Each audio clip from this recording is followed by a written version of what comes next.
샬롬, 하나님과 동행하는 새벽기도회 달라스 임마누엘 교회 권성철 목사입니다. 오늘도 하나님과 동행하며 풍성함을 누리시는 저와 여러분 되시길 주님의 이름으로 축복합니다. 오늘 말씀은 이사야서 41장 8절에서 16절까지의 말씀입니다.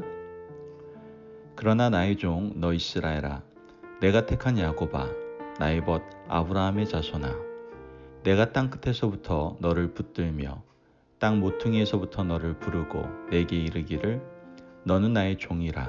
내가 너를 택하고 싫어하여 버리지 아니하였다 하였노라. 두려워하지 말라. 내가 너와 함께함이라. 놀라지 말라. 나는 내 하나님이 됨이라. 내가 너를 굳세게 하리라. 참으로 너를 도와주리라. 참으로 나의 의로운 오른손으로 너를 붙들리라.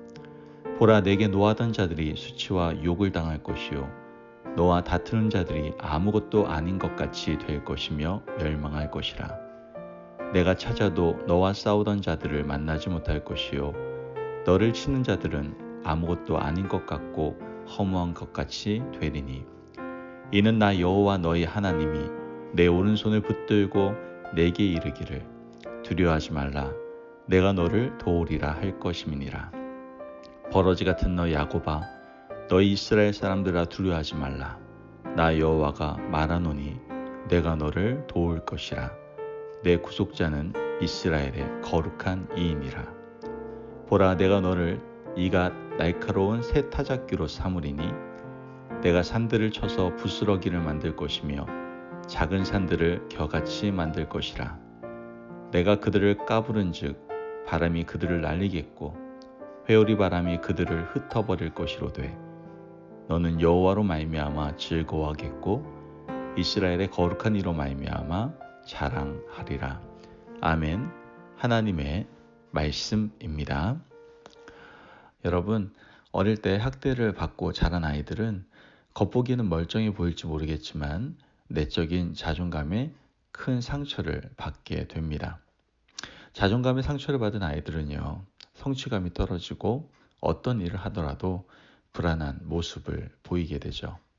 혹시 한두 가지 잘못하면 그것 때문에 인생을 송두리째 빼앗길까봐 불안해하는 모습을 보게 됩니다. 반면에 어릴 때 격려받고 사랑받으며 자라난 아이들은 늘 자신감이 있습니다. 작은 실패에도 굴하지 않고 낙심하지 않죠. 그 정도는 딛고 일어설 수 있는 그런 내적인 근육이 이미 마음 가운데 있기 때문이겠죠. 이와 같이 어린이들의 성장 과정을 통해서도 우리가 알 수 있지만 상처를 주는 말보다 위로하고 격려하는 말을 들려주는 것이 사람의 인격 형성에 얼마나 중요한지를 우리에게 이야기해주고 있는 것이죠. 오늘 우리가 읽은 말씀은요, 하나님께서 우리에게 주시는 위로와 소망의 말씀이죠. 물론 이 말씀은 이사야 선지자 때 주신 말씀입니다. 유다는 나라를 빼앗길 것이고 바벨론의 포로로 잡혀갈 것입니다. 그러나 포로된 그곳에서 하나님의 위로가 임하고 그들은 현실을 딛고 일어서게 된다는 것이죠. 사실 유다 백성들은 나라를 잃을 행동을 했죠. 하나님께서 많은 선지자들을 보내셔서 돌아오라고 말씀하셨지만 듣지 않고 계속해서 헛된 우상을 섬기는 것을 우리는 보지 않습니까?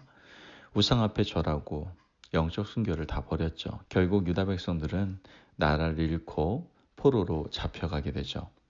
그러나 이 유다 백성들이 가장 힘들고 어려운 상황 가운데 있을 때 하나님은 나타나셔서 위로의 음성을 들려주시는 것이죠. 바벨론 포로 시절 그들이 가장 견디기 힘들었던 것은 육체적 고통도 물질적 궁핍도 아니었습니다. 더 이상 일어설 수 없을 것이다라는 그러한 절망과 불안, 그런 낙심이 가장 큰 문제였죠. 하지만 하나님은 고통 가운데 있는 그 유다 백성들에게 현실을 딛고 일어설 수 있는 격려와 위로의 말씀을 전해주시는 것이죠. 10절 말씀을 보면 두려워하지 말라. 내가 너와 함께 함이라. 놀라지 말라. 나는 내 하나님이 됨이라. 내가 너를 굳세게 하리라. 참으로 너를 도와주리라. 참으로 나의 의로운 오른손으로 너를 붙들리라. 아멘. 지금 무엇을 두려워하지 말라고 말씀하시는 거죠? 그들이 지금 겪고 있는 포로 생활이 영원토록 이어질 것이다라는 두려움에서 벗어나라고 말씀해 주시는 겁니다. 하나님이 도와주시겠다고 약속하시는 것이죠. 그러나 주변 나라들은 유다 백성에게 손가락질을 합니다. 14절 말씀을 보면 버러지 같은 너 야곱아 너희 이스라엘 사람들아 두려워하지 말라. 나 여호와가 말하노니 내가 너를 도울 것이라. 내 구속자는 이스라엘의 거룩한 이임이라. 아멘. 자, 누가 유다 백성들을 버러지 같다고 말하고 있는 겁니까? 바로 주변 여러 민족들이죠. 그들은 유다가 이렇게 된 것을 기뻐하고 비웃고 있습니다. 이런 조롱하는 소리를 듣는 유다 백성들의 내면에도 이 같은 소리가 들립니다. 그들을 일어서지 못하게 하려는 사탄의 음성이죠. 너희들이 하나님을 떠나서 포로로 잡혀와 있는데 하나님이 너를 돕겠니? 포기해. 사탄은 그들의 마음속에 끊임없는 불안과 좌절감을 던져주고 있는 것이죠. 실패한 현실도 극복하기 어렵지만 이 마음속의 절망은 더 극복하기가 힘든 것이죠. 사탄은 끊임없이 손가락질을 합니다. 너는 무엇을 해도 안 되는 존재야. 이렇게 말하며 비웃습니다. 죄 지은 후에도 마찬가지입니다. 사탄은 죄 지은 사람을 계속해서 공격합니다. 무력하게 하고 낙심하게 만들죠. 너는 원래 죄 가운데 출생해서 죄 가운데 살아가다가 멸망할 수밖에 없는 존재야. 사탄은 이렇게 우리를 붙들고 놓아주지 않는다라는 거예요. 하지만 하나님이 유다 백성을 찾아오신 때가 언제입니까? 그들이 바빌론 포로로 잡혀가 있을 때라는 것을 우리는 기억해야 됩니다. 하나님께서는 고난의 현장 가운데 찾아오셔서 두려워하지 말아라 라고 말씀하시고 사람들이 너희를 버러지 같다라고 말할지언정 나는 너희를 돕는 손이 될 것이다 라고 분명히 말씀하고 계신다는 것이죠. 하나님께서는 계속해서 말씀하십니다. 구체적으로 그들을 어떻게 도울 것인지를 말씀하시죠. 15절 말씀을 보면 보라 내가 너를 이가 날카로운 새 타작기로 삼으리니 내가 산들을 쳐서 부스러기를 만들 것이며 작은 산들을 겨같이 만들 것이라. 아멘. 여러분 이 말씀은 유다 백성들을 어떻게 해요? 새롭게 하시겠다는 말씀이에요. 포로로 잡혀와 살 수 있는 것이 아무것도 없고 그냥 노예로 살 뿐입니다. 바벨론 사람들이 시키는 대로 할 수밖에 없는 상황이에요. 하지만 하나님은 그들을 쓸모 있는 존재로 만들겠다라고 분명히 말씀하고 계시는 것이죠. 그뿐이 아닙니다. 17절 말씀을 보면 가련하고 가난한 자가 물을 구하되 물이 없어서 갈증으로 그들의 혀가 마를 때에 나 여호와가 그들에게 응답하겠고 나 이스라엘의 하나님이 그들을 버리지 아니할 것이라. 아멘. 여러분 사람들은요 죄를 짓고 나면 하나님이 자신을 떠날 것이라고 생각해요. 하지만 하나님은 오히려 물을 주셔서 갈증을 풀어주십니다. 죄인이지만 하나님 앞에 구하기만 하면 하나님은 새로운 은혜를 허락해 주신다는 것이죠. 이어서 계속해서 말씀합니다. 18절에 19절 말씀을 보면 내가 헐벗은 산에 강을 내며 골짜기 가운데서 샘이 나게 하며 광야가 못이 되게 하며 마른 땅이 샘 근원이 되게 할 것이며 내가 광야에는 백향목과 시띠나무와 화석류와 들감람 나무를 심고 사막에는 잣나무와 소나무와 황양목을 함께 두리니. 아멘. 여러분 이 말씀은요 불가능한 일을 가능하게 하시겠다라는 말씀이에요. 여러분 광야에서 물이 나고 각종 나무를 심는 것 이거 불가능한 일 아닙니까? 하지만 하나님은 하시겠다라고 말씀하시는 거예요. 유다 백성들의 포로 생활이 끝나는 것은 어떻게 보면 현실적으로 불가능해 보여요. 하지만 하나님은 불가능해 보이는 현실을 가능하게 하겠다라고 말씀하고 계시는 것이죠. 이 말씀이 위로가 되는 이유는 하나님께서 그 일을 정말 행하시기 때문에 그래요.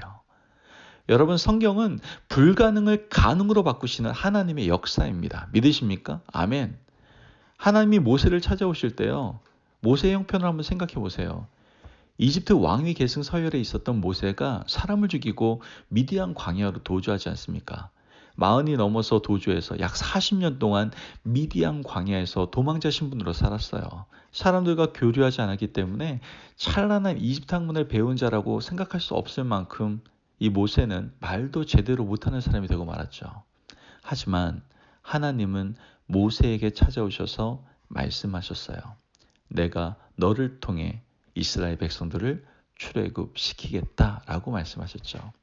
자존감이 떨어질 대로 떨어진 모세에게 있어서는 어떻게 보면 불가능한 일입니다. 하지만 하나님은 그 불가능을 가능하게 만드셨죠. 이것이 바로 하나님의 역사이고 하나님의 은혜다라는 것이죠. 여러분, 우리 자신 한번 돌아봅시다. 혹시 우리는 사탄의 발목 잡혀 살고 있지는 않습니까? 실패로 인해서 낙심하고 포기하는 지경까지 이른 분도 계실 수 있습니다. 이런 상황에 있는 우리에게 하나님은 오늘 위로의 말씀을 들려주고 계시는 거예요. 사탄은 우리를 끝없는 낙심으로 끌고 가지만 하나님은 우리의 자존감을 세워주시고 이끌어주고 계시는 것이죠. 오늘 하나님께서 우리에게 들려주시는 위로의 음성을 다시 한번 듣기를 원합니다. 두려워하지 말라. 내가 너와 함께함이라. 놀라지 말라. 나는 내 하나님이 됨이라. 내가 너를 굳세게 하리라. 참으로 너를 도와주리라. 참으로 나의 의로운 오른손으로 너를 붙들리라. 아멘. 여러분, 우리 모두 놀라운 하나님의 능력을 부여잡고 오늘도 힘찬 하루를 살아가실 수 있는 저와 여러분들이 되시길 주님의 이름으로 축복합니다. 아멘. 기도하겠습니다. 사랑이 많으신 하나님 감사합니다. 오늘도 우리에게 귀한 말씀을 허락하여 주셔서 절망 가운데 있는 우리에게 위로의 음성을 들려주시니 감사를 드립니다. 오늘 이 음성 듣고 우리가 다시 한번 힘내기를 원합니다. 두려워하지 말라. 내가 너와 함께 하겠다. 놀라지 말라. 내가 너의 하나님이 되겠다. 내가 너를 굳세게 할 것이고 너를 도와줄 거야. 나의 의로운 오른손 너를 붙들어 줄게. 하나님, 그 음성을 내 마음에 새깁니다. 그리고 은혜 받은 자로서 영적인 자존감을 갖고 살아갈 수 있는 저희가 될 수 있도록 축복하여 주옵소서. 감사하며 예수님의 이름으로 기도합니다. 아멘. 오늘도 하나님과 동행하며 풍성함을 누리시는 저와 여러분 되시길 주님의 이름으로 축복합니다. 아멘. 여러분, 영적인 낙심과 절망 가운데 있는 우리에게 들려주신 하나님의 위로의 음성을 들으시고 오늘 새 힘을 얻어 하나님의 은혜를 누리며 복된 하루를 살아가시기를 간절히 바랍니다. 말씀 안에서 승리하십시오.